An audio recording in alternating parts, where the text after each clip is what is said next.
Well, good afternoon.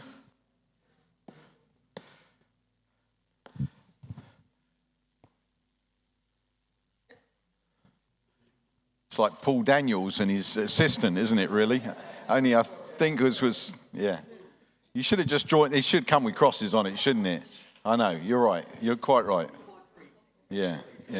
Somebody, I was really proud of myself last night. I was doing a conference call for Zoom for Bethel, and people were asking me questions, and I hadn't set my iPad up with my TV screen behind me so I could do it.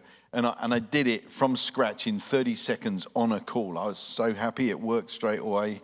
So I've moved a little beyond paper now. At times I can do it up on screens as well. So, but yeah, it's good to be. I just felt a couple of places I'm going to go in the Bible, then going to try and unpack some things. But as I was just sitting there and listening to Rob, I thought I'd just share a couple of things that part of my journey at Bethel. When Sue and I went to Bethel, we always say before Bethel was Bethel, before Bill was Bill, we really did. She was there in 1999, I think only a year after Chris Valentin moved there, 2 years after Bill moved there. So we were privileged to, my description is to sit in the back room and to watch it grow. And there really is something very special and unique. And I know there have been some challenges and some of the stuff that people observe. Sometimes people get a little bit offended, but that's okay. If you're going to swing the pendulum, you're going to hurt somebody, and you can't change things without swinging a pendulum. So you really can't. If you leave the pendulum in the middle, nothing will ever change, which means you have to risk swinging it a little bit one way or the other. So we got there. When I first got there, the school I was part of was 100, which I know many people would think that was great, but it's about 2,500 now. Friday night church was 100 people. Saturday night was 50 people. There was one service on a Sunday morning. The conferences were, half the sanctuary was full. And all of that to say that I remember the time that one of the prophetic words that was given was, there are going to be studios up here for making movies. There's going to be the heart of technology up here. And if you've never been there, when I moved to Reading in 2001, if you went into W.H. Smith's and found a tour guide to America, it said Reading is a truck stop on the way to nowhere. That's honestly what it said. And which is why when my wife came home from the first trip and said, we're moving there, and I looked it up and thought, so we're moving to a truck stop on the way to nowhere? But I remember when those words were given. And I remember sitting and thinking, really? There's going to be studios up here that are going to make movies? There's going to be technology? And, fast forward to today, Bethel has just got accredited as basically a university. And there are 3 areas that will be university. One of them is Bethel's Conservatory of the Arts, which has over 100 students in it doing a bachelor's in basically drama, and has got people that have found jobs in Hollywood. It now has a Bethel School of Tech, which for the last 3 years has been one of the top 10 tech schools in the United States of America, according to Forbes magazine. Why do I say that? To point to Bethel? No, I say that to point to here. Because you can sit and think, how can that possibly be? Well, I can tell you, it can possibly be. And, I really do remember the first time we met out there, very early on in my return to this land, early 2017, when you invited me to do a Wednesday evening meeting, and you cheated and put another group of people in front of me and said, we've got a few things we want to ask. And you said, can a county be changed? That was pretty much what you asked me. And I said yes. I had no clue how, but I did say yes. And I just want to encourage you that I watched something happen. And I'm not saying that because I'm leading or stewarding or guiding or instrumental here. I'm just serving you guys, serving a county that happens to have a little piece of my history in it. But I just say it to encourage you. I read Psalm 2 this morning. Can a nation be saved in a day? And it's not a question. It's an invitation. It really is. It's an invitation. And, back in those days, a nation was probably more like a county. There's probably less people in a nation than in a county. When you look at Wales, even at the time of the Welsh revival, the number of people that were saved in Wales, I forget the percentage of the population. I think it was 150,000 people, but it was, I think it was 7% of the population of Wales, I believe. It's really encouraging.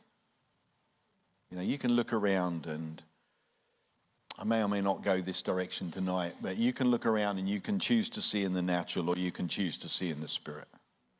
And you can look around and wonder, there's, however many people in the room, and think that's not very many.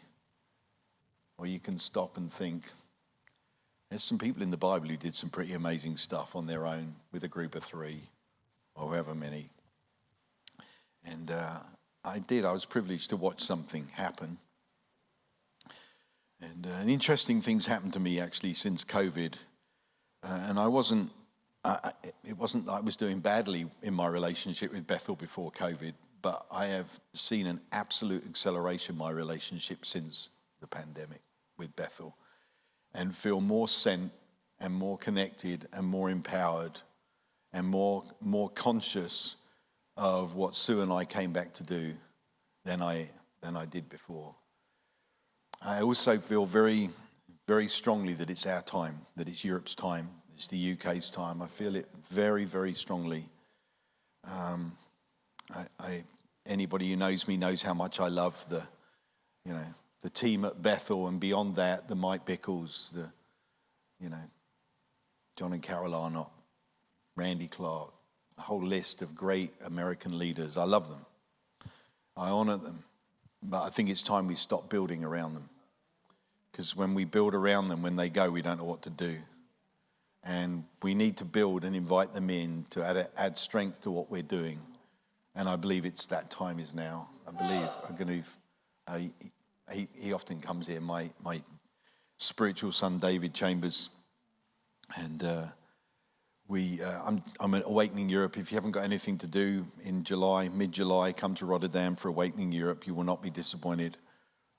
My wife's simple statement is every believer should be in a room where hundreds run to Jesus once a year. You should see it once a year. It's just good for your soul. But I'm at Awakening Europe, and then when I fly back from Awakening Europe, and I've been invited to go to Belfast they're having 10 callback cities where we're really inviting people whose origins are Europe to come back to Europe and either serve for 10 days, a year, or the rest of their lives. So I've been invited to speak in Belfast, and Sue can't come with me, so I just said to David, hey, why don't you come with me? So I told the host that David was coming with me, and he wrote back and said, well, great, that's great, Paul. You speak Wednesday night, David can speak Thursday morning. David's like, I can't do that. I'm taking Paul's spot. And I said, don't you dare say that. We have to raise up the next generation. We have to. And here's the thing, as long as we invite the big names in, and I'm not saying I'm a big name, but as long as we invite the big names in, from other countries, we will never give our own sons and daughters the space. And it's that moment, and I'm more certain of it than I've ever been, that it is our moment, it is our time, and that God's up to something. So let's believe big. When I say we, Andy Cannon and I, who have I don't know, did I connect you to him? Did you met him up at the Awakening, at the ESBS event, didn't you? That's where you met him. I first met him in Prague, actually, at an ESBS event. We've become good friends. Actually, from the word go, we became good friends. We're in the Southwest 4 times this year doing 4 2-day leaders gatherings. We felt to support the Father's House team there in Shaftesbury. And ever since we said yes, I keep meeting people who say, I got church in Truro, or an Anglican vicar from St. Paul's Hammersmith who's just been given the parish of Ilfracombe. And it's just interesting what God's doing in regions. And it's not large numbers of people. That's my wife. Tell her I'm busy. Thanks. It's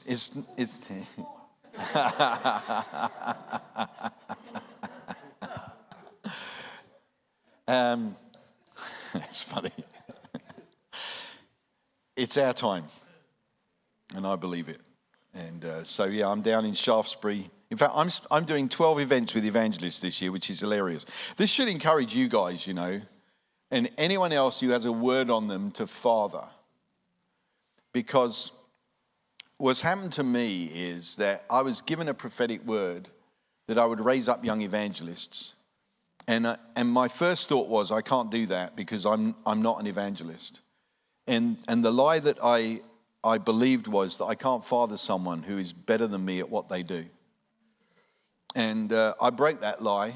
I broke it with my friend Jean-Luc Traxel, or he broke it, really. He didn't know he was breaking it. But I prayed for him one Sunday night, and he said to me, Paul, I've been prayed for by many evangelists, but tonight a father of evangelists prayed for me. And I'm like, how can you call me that? And I realized that in the natural, I have no problem fathering my son in areas that he's better than me at. So why should the spiritual get in the way? And I believe he is raising up mothers and fathers who will father sons and daughters in areas where they're not gifted, but all those people need is the loving mum, dad that believes in them and cheers them on, just like I father my son. So I believe that is happening as well. I believe we're running a relay race and we're handing the baton, but we keep running for at least 20 meters together. So that's where I am at the moment. All right. I want to read a few things, and I'm going to run through some thoughts under this theme of creating a transformational culture. Let me start here. 2 Peter 1:3 says, seeing that his divine power, that would probably be enough, really. We could stop with divine power, has granted to us everything pertaining to life and godliness through the true knowledge of him who called us by his own glory and excellence. For by these he has granted us his precious and magnificent promises, in order that by them you might become partakers of the divine nature. Now, I believe that culture and divine nature are one and the same thing. There is no word for culture in the Bible. It doesn't exist. And I think the nearest we get is to divine nature. In other words, the divine way of doing things, which is really culture. And I'll probably come back to that.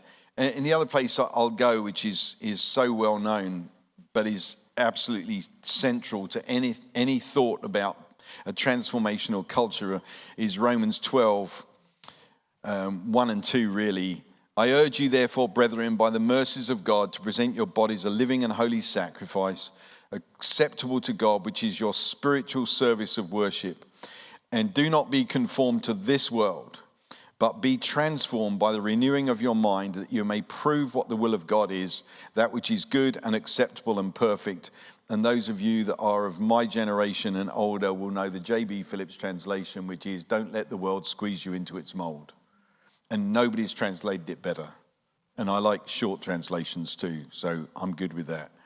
Don't let the world squeeze you into its mold. And when you think that we're partakers of the divine nature, and he has granted to us everything that we need to get the job done. And then 2 Timothy, I'm just going to grab a few verses, because for me, they just show the relevance of the Word of God and the extraordinary accuracy and pertinence to our times. This is the book that never gets old. And I love that about it. I'm so frustrated with people who are deconstructing it or rewriting it to suit their perversions, which people are literally rewriting it to suit their own perversions. have an example of somebody recently who said God told me that he could be a gay pastor. It's like, wrong God. So he's rewritten the Bible. He's literally rewritten it in such a, it's crazy. Because this is the accuracy of this book. You know it, 2 Timothy 1:7, for God has not given us a spirit of timidity or fear, but of power and love and discipline. Listen to a few of these things.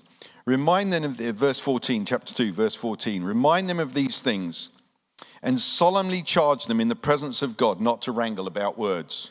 I don't know what social media account Paul had, but he got that one. Or what about this? Be diligent to present yourself approved to God as a workman who does not need to be ashamed, handling accurately the word of truth. If that doesn't apply today with fake news and all that, but avoid worldly and empty chatter, for it will lead to further ungodliness, and their talk will spread like gangrene. I mean, that sounds like Twitter right there, doesn't it? It spreads like gangrene. Or refuse foolish and ignorant speculations, knowing that they produce quarrels. I just highlight those to say that, and we could go in lots of different directions, and I'm going to try and go through some things about culture. But whether we're talking about the current culture in the church, we're talking about the current culture in the world, this book is relevant, and it leads us and guides us. And what Paul wrote to Timothy kind of just makes me want to know exactly what was going on. Like, why were you writing exactly that? So the assignment on our lives is transformation. That's the assignment. Sometimes I'll say reformation, sometimes I'll say transformation. Obviously, Romans says transformation. I mostly like reformation slightly more because I like the reform back to the original. But I understand that transformation can sometimes be more helpful, especially in places like Italy or South America, where there's a lot of pain attached to reformation. But our assignment is transformation. In other words, our assignment is change. So, as Rob's already said, it starts with me, it starts with you, it starts with me being changed. Now, the irony, I think, of this whole subject is that the first 23 years of my Christian life was spent in a church that didn't change. In fact, they had verses to justify not changing. Yesterday, today, forever, Jesus is the same. All may change, but Jesus never. And it's like, yeah, you're meant to be changed to be like him, This don't change is not biblical. You joined, if I can call the Christian faith a club, your entry requirement was change. You became a new creation. You got changed. And your assignment is change. To bring change to other people's lives, to bring change to this world. And as I've now adopted what I heard Bill say about 2 years ago for the first time, Bill Johnson say for the first time, in my earshot anyway, that the greatest commission of them all is on earth as it is in heaven. All other commissions serve that. That's change. We are meant to bring heaven everywhere we go. And we become partakers of the divine nature, and we have everything we need. So I'm going to hit a number of things, and I'll probably try and give a little bit of space for some Q&A. Let me just talk, though, a little bit about culture, not in any great depth. I can teach on it for a long time if necessary. But culture's powerful. Many of you will have heard the business consultant Peter Drucker, his phrase, culture eats strategy for breakfast. In other words, you can have the best strategy in the world, but if you don't have a culture that serves that strategy, it just won't work. So it's powerful. Why is it powerful?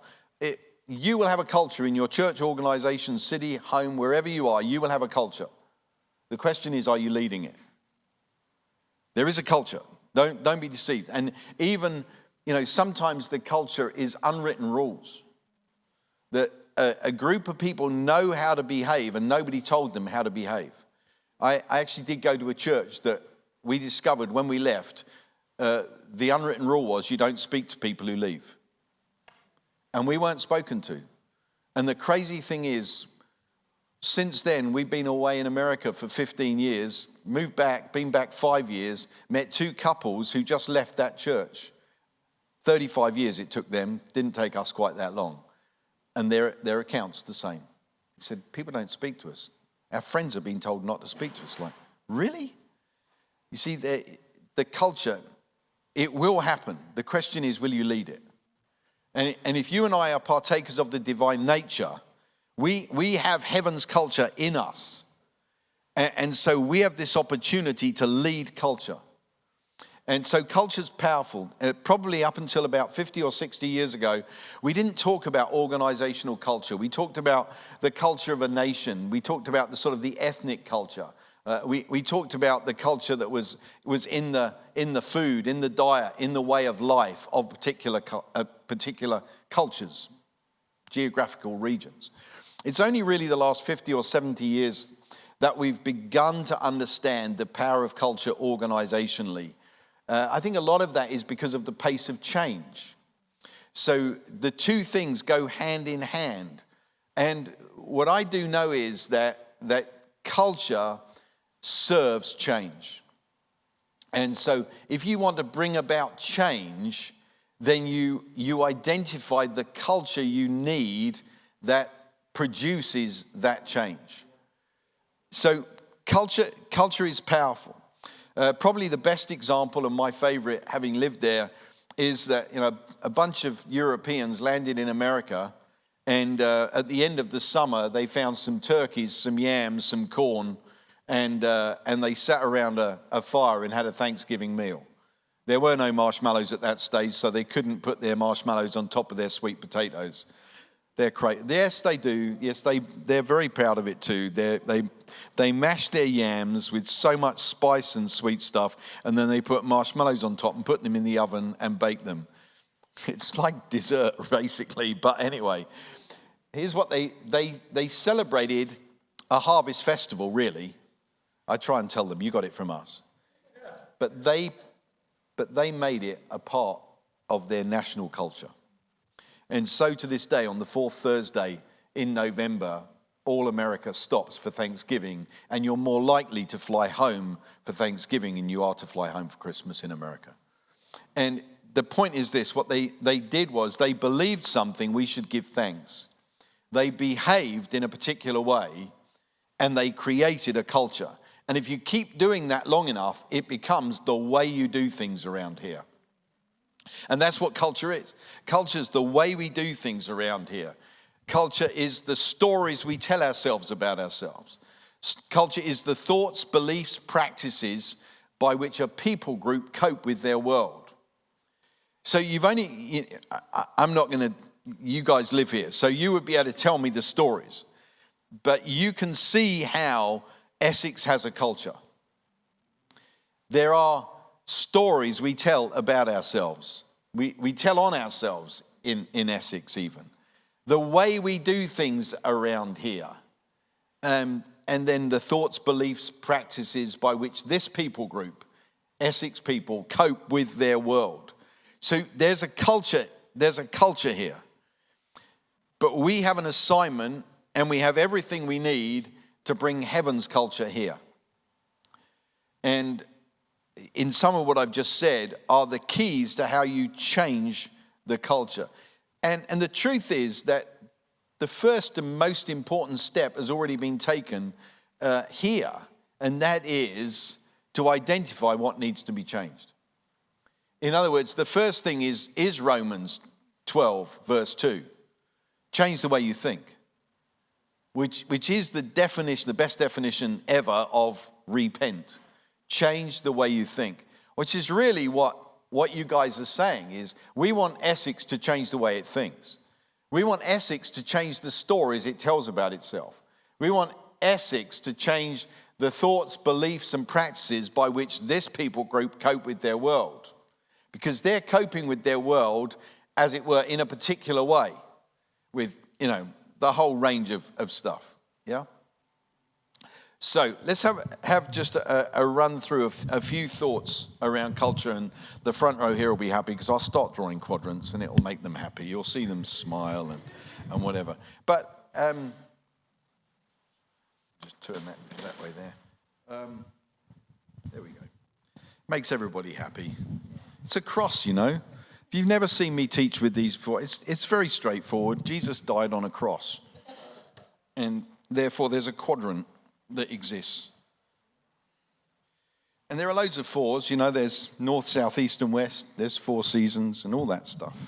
And the writings of Paul are full of them. Just have a look at some of the elements of culture, because if I don't want to go into the detail of it because I don't think it's that helpful, but if you start to look at the culture of Essex, you'll see it here. You'll see what I'm writing. In other words, culture enables things to grow.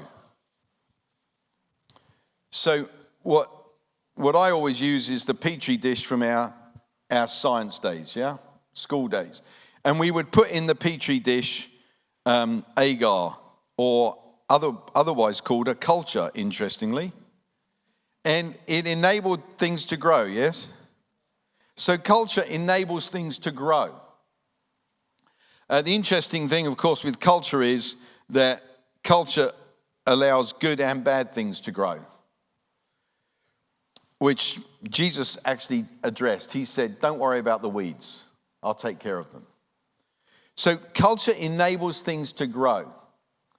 Now, I'll come back to it, but what it says to me is, and what it should say to you is, what do you want to grow? Because if you identify what you want to grow, then you can create the right culture to grow what you want to grow. Which, you know, the gardeners amongst you understand that. You know, if you really know what you're doing, you know what acidity you want the soil to be to get the right colour hydrangeas, as I understand it. You understand that. You're smiling away there. Do you like hydrangeas? My son's sister-in-law is married to a Dutchman who lives in Kenya, complex I know. He grows hydrangeas. I've never seen, and they're about this big, the blooms. It's crazy. So do you get what I'm trying to say? If you work out what you want to grow, you know what culture. So culture enables things to grow. There's a brilliant message by Bill. I think it was called something like The Mountain of Faith. And he said something that was fascinating. He said, actually, you know, the culture of the presence of God will allow weeds to grow. And it's kind of interesting. Well, it's the same as the sun and the rain allows weeds to grow. But we don't quit, do we? Just because weeds grow in our garden. We try and pull them up, kind of. So the first thing that culture does is enables things to grow. We got a clue there that if you want a transformational culture, work out what you want to grow. Then create the right culture to grow that. Also, don't be freaked out by weeds growing. I mean, Fleming made that work for him and actually saved billions probably of lives, because penicillin exists because 2 things grew in the same petri dish because the window was left open and some bugs got in, etc., etc., etc. So don't worry about the weeds and the wheat, so to speak, growing at the same time. But the first thing about culture is it will enable things to grow. So start to identify what you want to grow is a huge key to the culture you need. And then you start targeting the culture. Culture also protects. So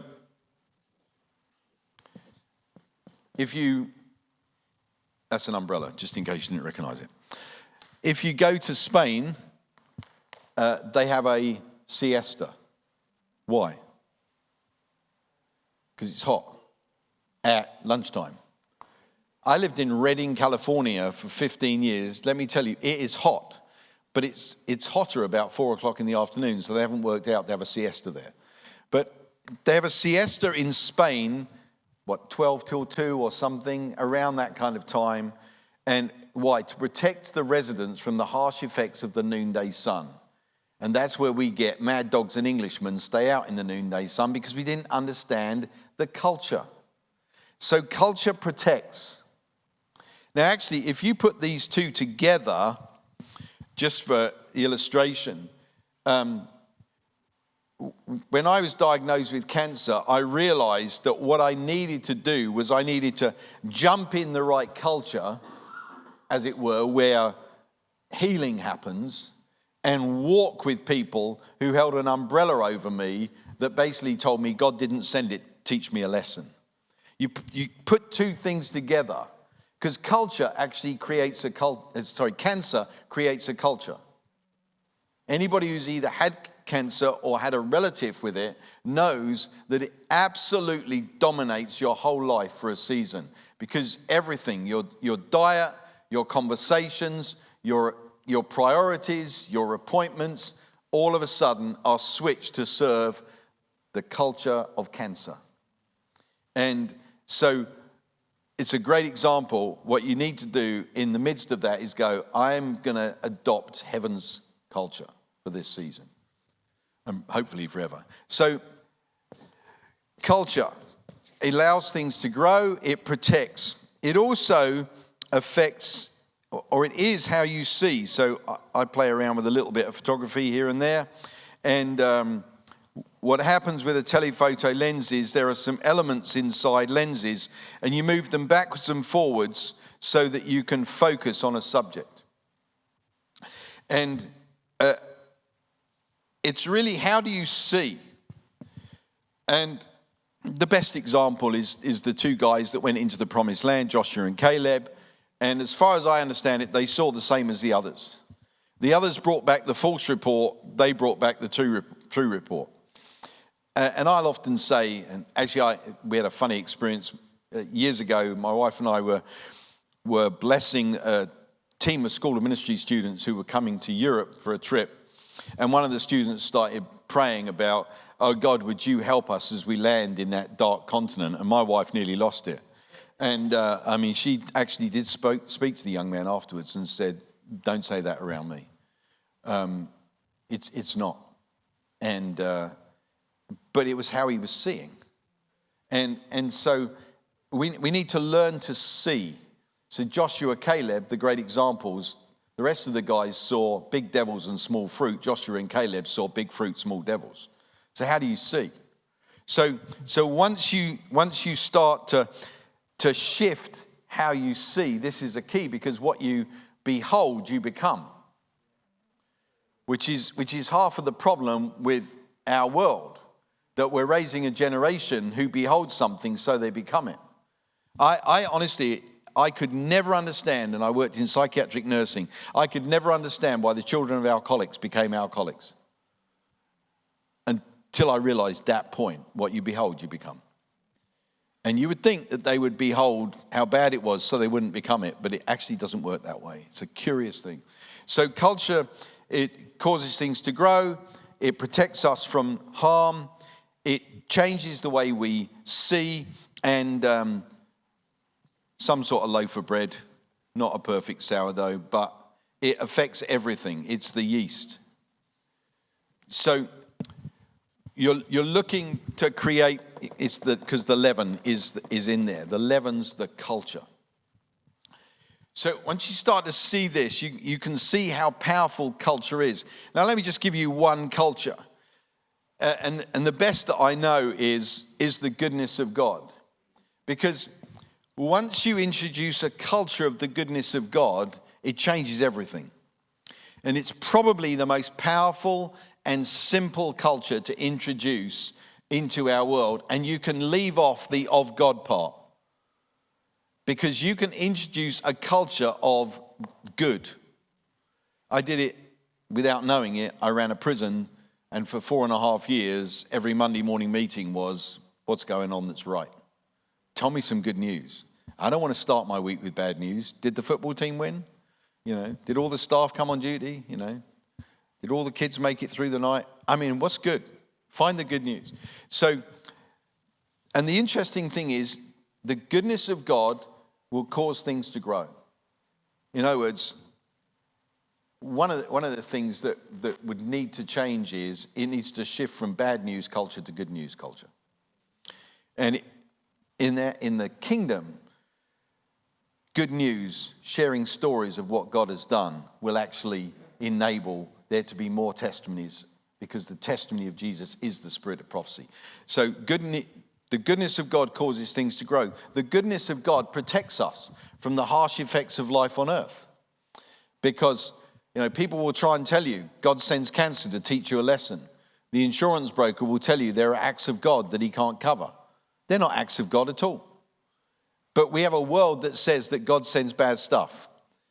The goodness of God says no, and we're protected from that negative view. Here's the thing. If you don't believe in the goodness of God when you're in the middle of a crisis, you have separated yourself from the only voice that can speak to you. And that's a good God. So the goodness of God causes stuff to grow, testimonies to grow. It protects us from a negative view of God. It enables us to see the goodness of God. We look for what's right with the world. What is God doing, not what he isn't doing. It's the cup half full, not half empty. And we see differently, and it enables us to focus with clarity. And then the goodness of God will affect every single area of our lives. So I start there, and let's then have a little bit of a look, a couple of other things.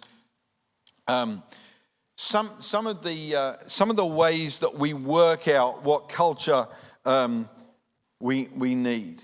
Let's start with what God says. What's God saying about your life, your church, your ministry, your village, your town, your county? What's God saying? Because whatever he's saying will actually give you clues about what culture you need. So start with the voice of God, and then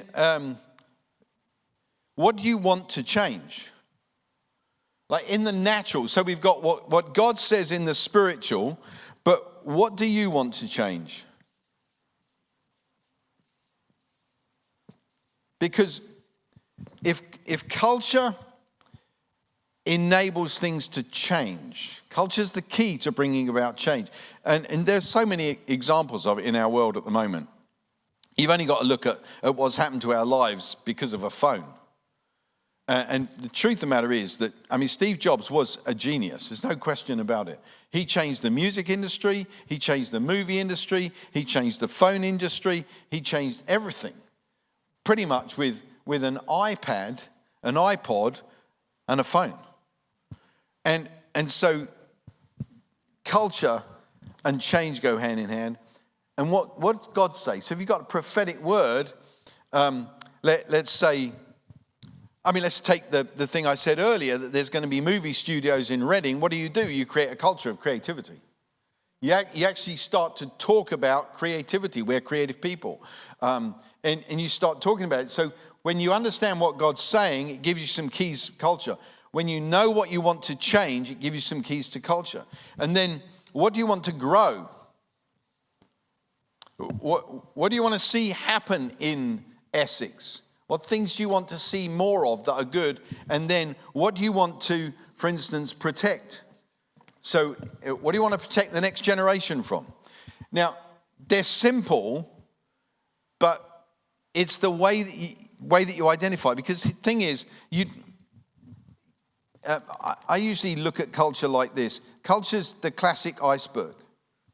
There's a whole load, in this church, there'll be a whole load of culture that's there under the surface. It stabilizes everything.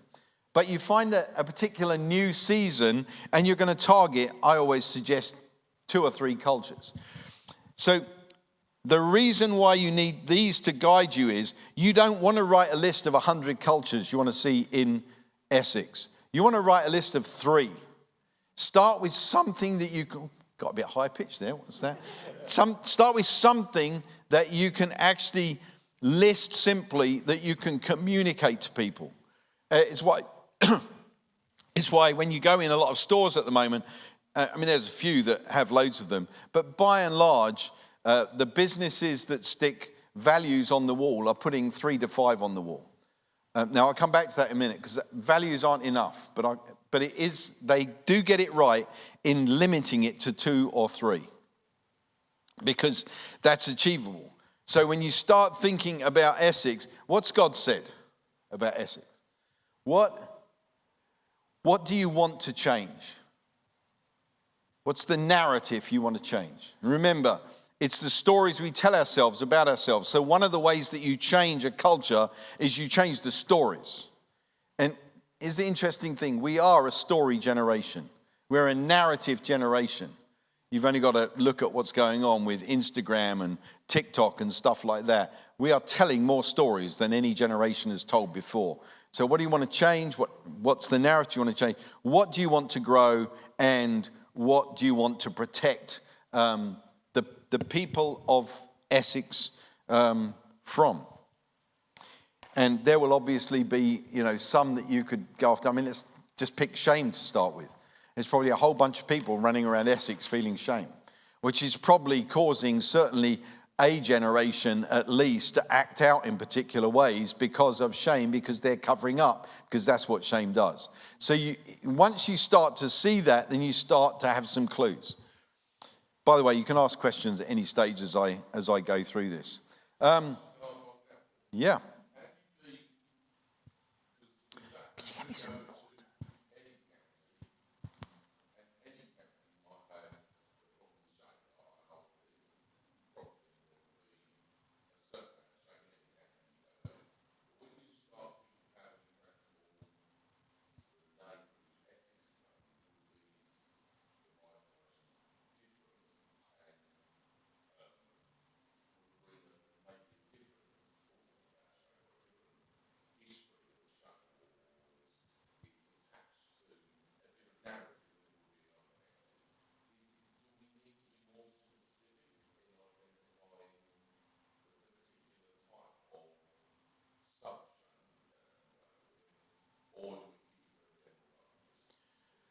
No, I would say you go as specific as you're able to go for the region. The reason why I say that is because there will be a redemptive purpose for Essex. Now, I'm any spiritual mapping type people in here. They're usually the intercessors. People are always surprised that I love this stuff, and I'm not typically known as an intercessor. But if you start to study the sort of spiritual mapping of an area, you can start to uncover the redemptive purpose. And what's often the case is that what's happening here is in some way the opposite of the redemptive purpose. So you're looking at tapping into what God's narrative is for Essex. So yes, you want to get specific. When I do strategic planning, so I'll do, if I do strategic planning discovery, there's a few things that I do. I always, I want to know what the testimonies are, what the good news is. But there's a couple of other things. I want to know the geographic history, and I want to know the people history of a region. Because this is how I start to tap into thank you very much, the redemptive purpose. Let me give you a very simple, obvious example. San Francisco. Who's it named after? St. Francis. What was St. Francis famous for?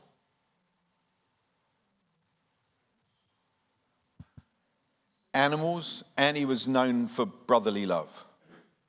So he's known for brotherly love. San Francisco, it's got a bridge, hasn't it? What's the bridge? Golden Gate Bridge. Where is that a gateway to? Pacific, Far East. What is San Francisco in the natural famous for today? The gay movement. Sounds like the opposite of brotherly love to me. Sounds like a perversion of brotherly love. What is it also? The access and egress to the Far East and the importation of drugs. It has a redemptive purpose, and that is to be a city of brotherly love that is a place of access and egress for the gospel of Jesus Christ. You go down the west coast of California and you will see the cities are named San Juan, San Diego, San Francisco. Their history is a Christian history, but it has been perverted by the devil. And so you have the gay pride capital, and that is the perversion of brotherly love. I use it just as an example, but I guarantee every town, village, region, city, there's something there in its both geographical history and its people history. Because there what you've got is a geographical history in San Francisco, access, egress to the Far East, and you've got a people history, a guy called St. Francis. And they're incredible. You even just look at the names of roads, El Camino and things like that. The roads are named and they're linked to people. So that's true of Essex too. So you start to look at Essex. You look at the history of people, both positive and negative. First word I ever gave you was Boadicea, and I had no idea when I gave it that Boadicea was to do with Essex, and that Boadicea was to do with the raping of daughters and a whole bunch of stuff like that. Well, right there, you've got the denigration of women in Essex, and the word I gave you was a positive word. I suddenly sounded really bad from this. But so you've got something that's here which gives you immediate clues of the culture you need to introduce. So yes, is the answer to your question, is go specific. Find out what it is, and you can start to work on that. Anything else from anyone? So I haven't worked out how to hold two things and drink at the same time. So far away. So what would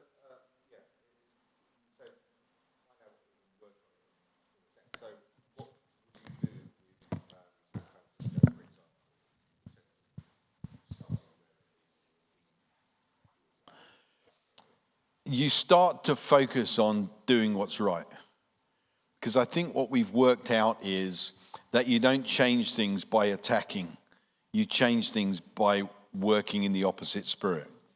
So, for instance, Reading, actually an old name for Reading was Poverty Flats. And that's what it was called. So what do you do with that? You go after generosity. And it's fascinating, the prosperity in that city in 20 years. It's quite bizarre, actually, what's happened there. So you go after the opposite spirit, the opposite culture, intentionally, because you won't get anywhere by attacking drugs and gay culture. You'll get there if you talk about true brotherly love and you release that in a city. And they're crazy. They've lost more people in the Tenderloin district of San Francisco in the last year from fentanyl drug overdoses than they have from COVID. They actually now issue in San Francisco Narcan, which is a reversal drug for fentanyl, sprays to drug addicts in case they. It's a crazy scenario, but I would suggest it's actually the I don't know how the enemy works in this stuff, because he somehow finds out, he works it out. He borrows it, steals it, because he hasn't got an original thought in his head. So he perverts what's already there. Okay, so there's some clues. Let's just have a quick look at it. This is separate. This is, some of the things that are going on in our world at the moment. If you look at culture, we've got, I'm pretty sure I've taught this here, but we've got a go where you like culture. Extreme globalization, which suddenly seemed to get stopped by a little pandemic that went on. But not a bad thing, that disruption of modernity, that go where you like peace, because there was something going wrong in our world. So a go where you like culture. We've very much got a say what you like culture. Our social media culture has this say what you like. And honestly, I don't know whether you've experienced it, but it's spilt over into human relationships. And if you add the pandemic to flying, I literally got kicked on a plane not long ago by somebody who was just lost it with me. He was about 80. Just kicks me in the back of the leg, quite hard. And you realize in that situation, you just have to ignore it, because otherwise you can get in as bigger trouble, just by arguing. My wife and I were caught up in a fight in Norway as people were pushing towards the line, because somehow that has spilt over. The say what you like, that social media. We've got a believe what you like culture. I don't know whether you've noticed that, but fake news. And people will tell you the Holocaust didn't happen. There are arguments in some states in America about removing all books from classrooms that have references to the Holocaust in them. So you've got that. We've got a whole load of other pieces that are woven in. You can believe what you like, go where you like, say what you like, and probably worst of all, which is extreme secularism, is we can do what we like. So you've got globalization, social media, fake news, secularism has given us a world. And I'm not in doomland over this, but that is our culture. And very much a culture where, there's people who say, you can't tell me what to do. And it's pretty prevalent, really. So these start to give us some clues about some cultures that we need. And you've only got to go to the Bible and realize that Timothy, full of really, really helpful stuff about truth. Don't wrangle with words. Don't get involved in this stuff. So, or even Psalm 1, which don't sit in the scoffer's seat. That, I don't think that is for non-Christians. I think that's a word for Christians. Don't sit in the scoffer's seat. Don't scorn everything. Or Peter, who said, in the last days, mockers will come with their mocking. So my point is, we have the answer. We have the relevance. So these give you some clues as well about what culture you want to introduce. So let me just talk a little bit about progression of culture. If you decide you want to change the culture, the way I look at it is there's three steps. Step one is what do you believe? What are your values, in other words? I used to just teach values. Certainly when I did strategic planning in the prison service, that's all I had to work with at that stage. But it actually isn't enough. Because your values have to become lived out behavior. So if Rob walks in here every week and says God's in a good mood, but he doesn't live it out, he won't create a culture.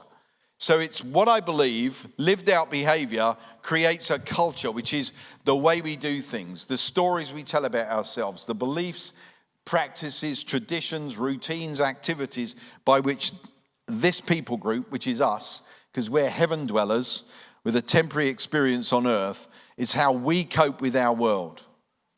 So it's not enough just to say values. Because here's the reality. You put a police car out there and put the value of integrity on the back of it, it will depend who's driving the car. They won't create a culture of integrity just because it says integrity on the back of the car. It has to be lived out. And so that's really important. And whatever it is you want to introduce, you decide that you believe something, you have a value for something. So for here, let's just go. We have a value for women, for respect of women, which is obviously a huge piece of this county. That's your value. That's your belief. That, however you want to articulate that. So what are you going to do with that? Well, it has to become lived out behavior. It has to be part of your practice. And you work out how you do that. And you work out how you celebrate that. You work out what stories you tell. And then eventually it becomes the culture. Let me give you another example. The shift, which I teach a lot about, from pastoral church first to apostolic church first, which is transforming Essex is an apostolic assignment. Doesn't necessarily mean you all have to be apostles to lead it, but you do need to be apostolic. Because you're saying, no, it's not about gathering people and having a big church. It's about sending people and changing society. Well, in order to make that change, you need to change the culture. And you change the culture of pastoral to apostolic by changing the things you value, the things you celebrate, the stories that you tell. And that's how you do it. So it's important to know that if you're thinking about how do we change the culture, I don't care how many values you write down on the wall of your church, your city, if they aren't evidenced by lived out behavior, they won't become the culture. They'll just be a few nice words written on a wall. It's in many respects why Starbucks did such a good job, because they grabbed just a few values, and they are the way that they do things around here. And I sometimes smile to myself when, I'll stop occasionally at a Starbucks, not too often, to be perfectly honest, but and I'll be the only one in there, and they'll say, what name shall I put on the drink? And somewhere in my head is, the name for me is to make sure I get the right drink. But the name for them is that's the culture we've created around here, that you're known. Because it's like, cheers, where everybody knows your name. That's probably where they stole it from. The truth was known. So there's a progression of culture. Let's just have a look at, I'll just look at two other things, and then I'll be quadranted out. Not really, I've got 1,000 of them. Is that your wife again?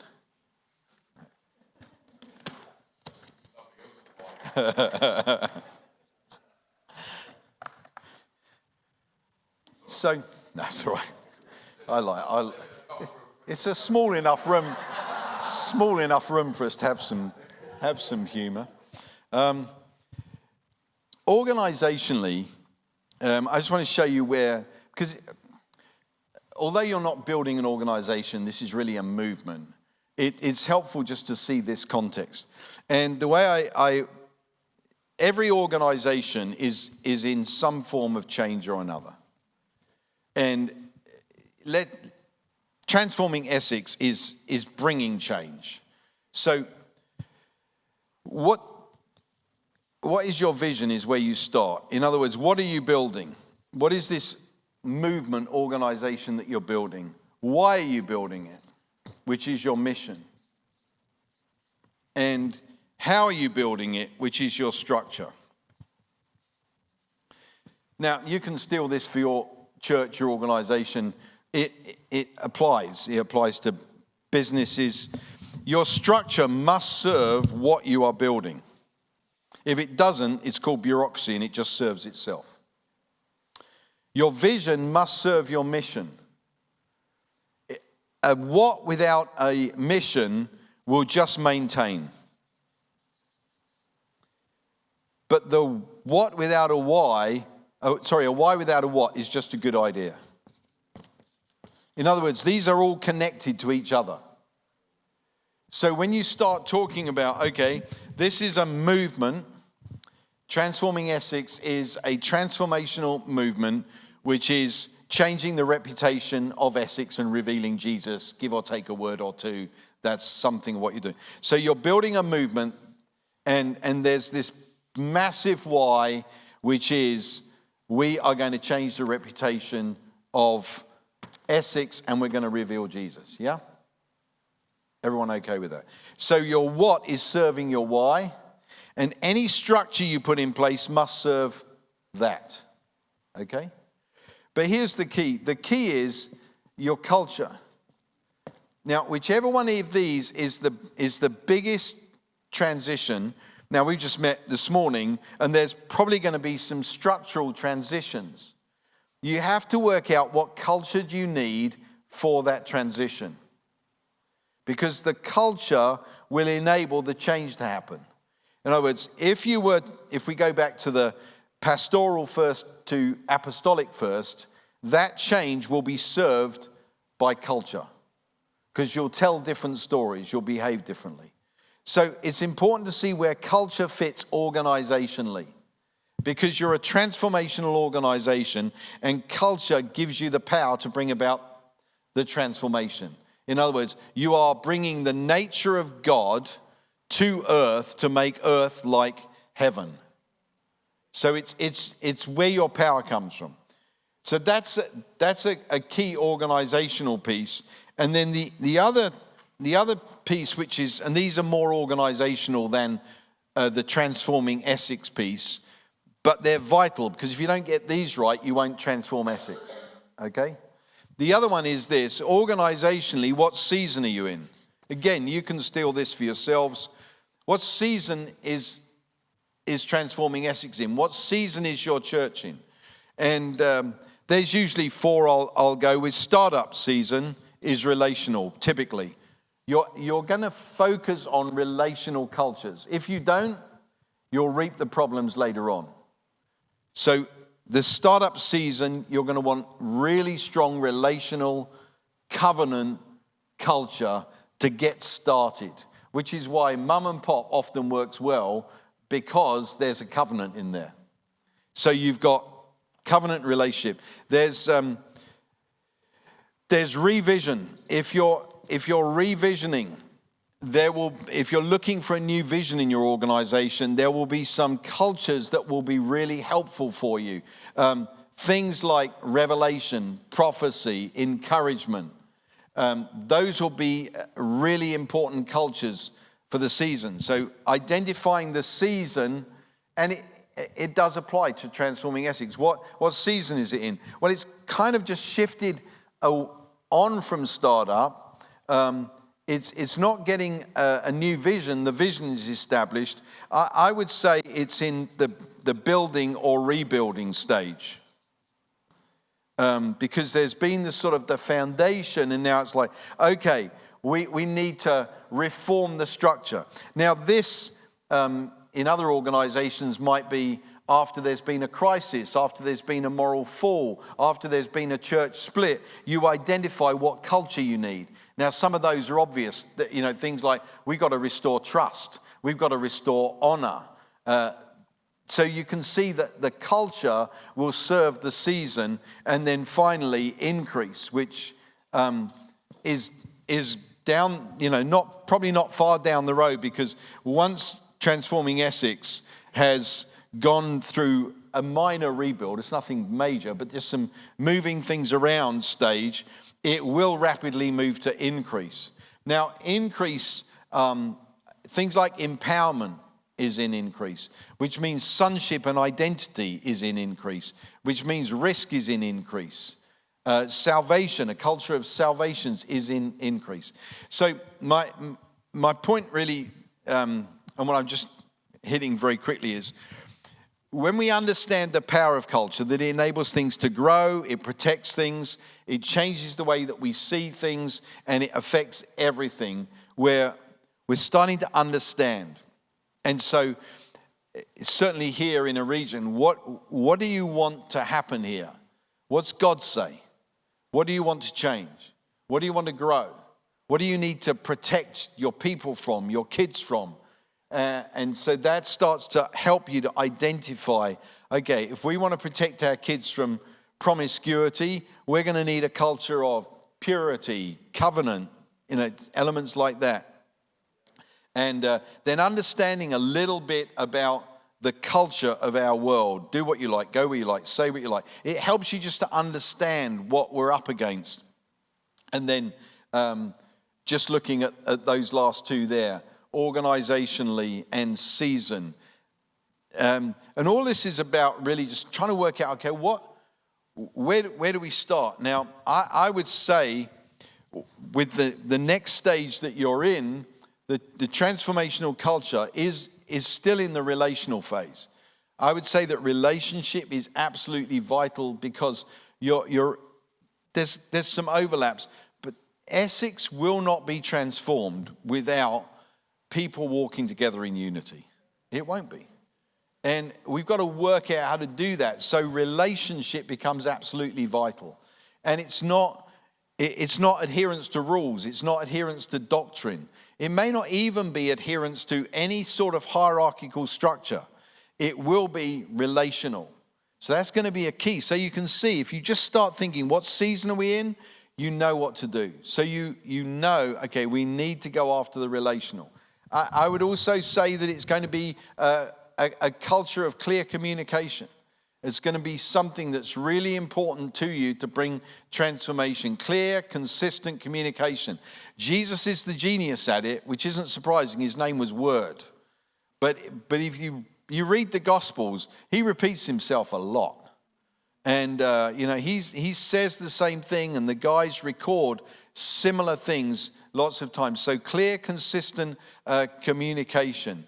And I think, too, there will be somewhere around the area of prophetic encouragement or hope. Those are going to be absolute keys to gathering people.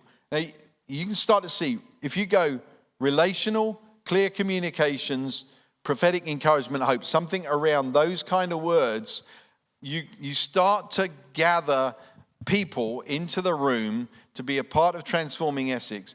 You're not at this stage saying this is what's wrong with Essex. You're saying we want to walk together in relationship. We want everyone to know what we're about, and we want to release hope, encouragement to a region. You can start to really hone in, and it enables everyone to see, I know how to play a part in that. And there's not a church in Essex that wouldn't want to release hope, wouldn't want to walk in greater levels of relationship with brothers and sisters, and wouldn't want it to be clearly communicated. Now, you can get caught up and tangled up in all sorts of other stuff, doctrine, theology, how big your cup is in communion, whether you dip wafers or tear off pieces of bread, whatever it is, those things will often get in the way. But if we put these other elements in place, you can start to see, okay, we can identify some clear cultures that will bring about transformation. Let's have some questions, see if there's anything else you want to ask. Or anything else you wanted me to say that you think I've failed to say. He's smiling at me down there. You don't need to apologise. It's a very British habit, though, but... Yeah, don't please don't be sorry.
Yeah.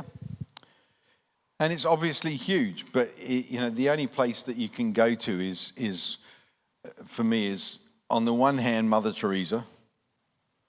How are you going to feed Calcutta one at a time? So you do what you can do. The option is do nothing, and that hasn't worked very well for the church. So let's do what we can do. Let's build the wall that's in front of us. And the other end is we have to believe for and trust God for revival. We have to believe for an outpouring of God on our land. and we can't make that happen. So we do what we can do, and we sit in the middle of that, and we pray and we declare and we do what, two apparently white-haired ladies did in the Hebrides, and prayed, and revival happened. So I think it's the two go together, and I get it, because I'm wired in the, hey, we need to get everything sorted out. We need to get a strategy sorted out. But at the same time, we need to absolutely trust God and believe for God. So, yes, you're right. I mean, I'm sure that there is a group of people that are probably meeting, maybe a similar number of people, and they want to transform Essex for the LGBTQ conversation. And they're as sincere about what they believe. But here's the thing, they probably got a better plan than us. There was a book called After the Ball is Over that I read, and the gay movement had a strategy. Even the word gay. I mean, look at what they've done now. They've made queer acceptable. I mean, when I was at school, if I called somebody queer, I was in trouble. Now we got people talking about queer theology, and it's a legitimate title. It's because they have an intentional plan. So the answer isn't for us to do nothing, which I know you don't think it is. So we do what we can do, and we have to believe that God will pour out his Spirit. God, that there are things that we cannot do. We need to pray into, but there are also things that we can do, which is, to be honest, is my whole approach. If you give me a prophetic word, I will always divide it into two. What can I do? And what can only God do? And if there's nothing that only God can do, I'll probably dismiss the prophetic word. Because if it's all something I can do, it sounds more like a word of knowledge to me. I want the other piece of that. So the unity piece, the way I see it, because it is huge. If transforming Essex is in the middle there, what I'm looking at, I'll just do churches for the minute. But if we've got Baptist, Vineyard, Congregational, Independent, Church of England, Roman Catholic, and somebody else, Lutheran, maybe not very many in Essex, but whatever. My goal is not unity here. That doesn't work. My goal is, can I find Vineyard in there, and can I find TE in there? Because if we can all serve that, we have a degree of unity. My phrase is, the closer you get to the front line of the battle, the greater your differences, the less your differences matter. We get there. Let's get people on the front line of battle, engaged in that, and let's not worry about our differences. We're united because we're doing that. And then around that, I would suggest that there are regions, spheres, events, the Christian ministries, and there are also issues. And in the way I think about this, what we're looking at doing is we're gathering people to line up and say yes to transforming Essex, individuals, churches, people. And so they're serving that. And then what we find then is there's people will find themselves in different groups around there. So, there'll be people who will find themselves in events. There'll be people who are in regions. And you start to gather these people, and the goal is to multiply until it gets out of control. So we do our part. We gather all the business leaders of Essex and or all the non-church influences in Essex. We gather them, and we keep multiplying that and sharing stories and encouraging each other and serving each other until it gets out of control, because the goal is a movement.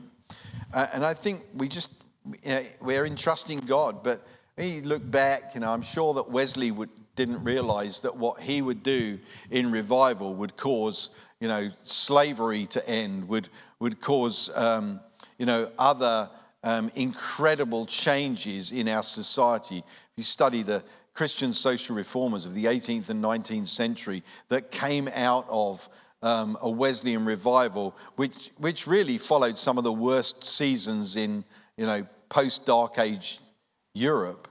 And so I think we have to position ourselves, believe for, and I don't know about you, I think that secularism will undo itself. It can't last because there's insanity, and insanity, the level of insanity, it won't last. So I tend to not be too concerned about it. I think it will. I mean, for instance, the transgender conversation and transgender athletes competing. Come on, ladies, you're not going to sit back and let that happen. There's an insanity to it, and in many areas there is. And so, I think there are some other cultures that are being released in the earth, but we have the answers. We've got. I would suggest there's a culture of bullying. I don't know whether you've noticed it. And I'm not going to necessarily blame one particular president, but we've got another president now who's bullying Ukraine. There's a culture of bullying in our nation, and I see it with the way people present their arguments. It's bullying, it's manipulation. We have the answer. The answer's honor. There's this whole culture challenging Christians that we don't love people, But here's the deal. I'm not required to have phileo love for somebody I don't agree with. I'm only required agape love. That's all I'm required to have. If I'm accused of not having filial love for somebody who doesn't have the same values as me, so we have the answers, is my point. And, there's the culture of anti-truth, really. Cancel culture and such like. It's culture. Well, we have the answer. His name is the Spirit of Truth. And the culture, everything's an argument. Everything's an argument. And we have the answer. What Paul said to Timothy, don't engage in this stuff. So we do have the answers. I just feel like we went to sleep for 20 years and woke up and realized that people could do what they like, say what they like, go where they like, and believe what they liked. And what's happening now, I think, is we're waking up. So.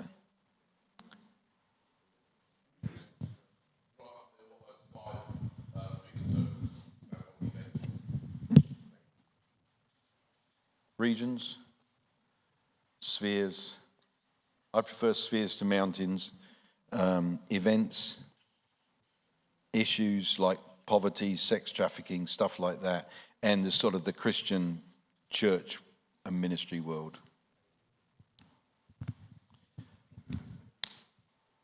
Time did you want to finish? All right. Any burning questions? Anyone?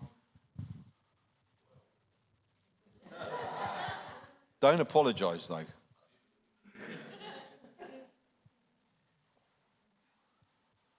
You got one last question there from the back? No?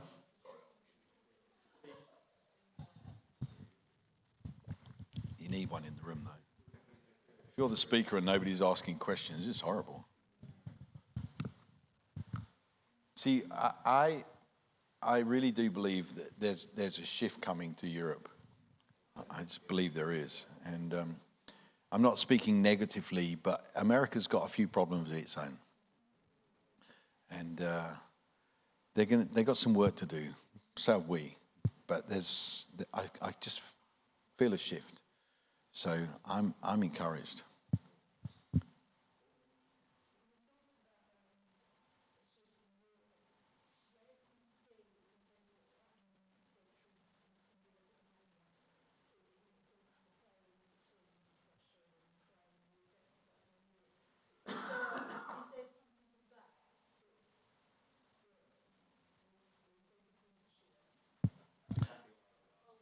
Yeah, I mean, I don't claim to be, honestly, I don't claim to be anything even remotely close to 1% of an exponent. My sense is, though, that the demonstration that history is still being rewritten and rewritten is really the devil overplaying his hand.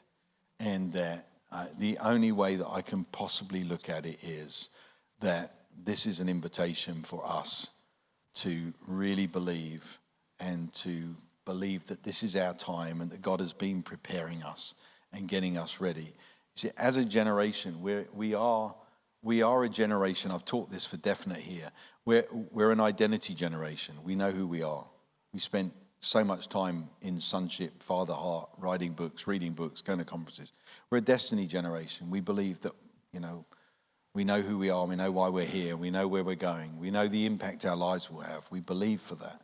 We're a heaven on earth generation. We believe in, pursuing the supernatural. And we're a kingdom generation. So I'm not making that up. That's the last 25 years. We've been pursuing that and before that. So I really do believe that we've been got ready. And I observe what's happening, Russia, Ukraine, as a shake-up out of our complacency and being complacent and thinking, we sorted out that stuff. And I mean, I look at it appalled that it can happen in our generation, but I also look at it and think, no, I think this shows the world that there's only one name you can trust. There really is. And that we're being, I don't like the Gideon's army illustration, but it feels a little bit like the church. There's probably a theologian here who understands it better than me, but the reason why those 300 were chosen was because they had their eyes on what was happening in the world, because of the way that they drank. And that, to me, is the picture of the army that he is raising up right now, is an army that has its eyes open and that knows, who it is, Gideon, mighty man of battle. We know who we are. Our eyes are open to what's around us. And it has that sense. I think he's removing obstacles. And if you start to add up, the number of leaders that have fallen, messed up, blown up. And for me, it's okay, let's get any obstacles out of the way. Let's get lukewarm Christianity out of the way. And let's find out who's prepared to walk on the highway of the holiness and to go after this and see what God will do. So that's how I observe it. And the rest, you'll have to ask people who understand these things. Like your son's just been out there, isn't he? Hasn't your son just been out there? Or am I mistaken? No, you're Andy's dad, aren't you? Yeah. So there are people out there who are doing some great stuff. All right. Well, Father, help. Would you help us? And would you help us to have our eyes on the next generation and show us how to raise up the next generation that will walk into these situations. Help us to raise up statesmen and stateswomen, men and women who know their God, who know their superpowers, as it were, who access the wisdom of God, the nature of God, the power of God, the identity of God, the beauty of God, who access these things to raise up a generation that will stand on the face of this earth and, as it were, won't stand for nonsense, but will stand for truth, I pray. And give us the wisdom to raise up that generation, I pray, for the honor of your name. And in this county of Essex, change it. Change this county and use us in any way that you can. Use us to transform the reputation of Essex and to reveal Jesus. In your name, amen.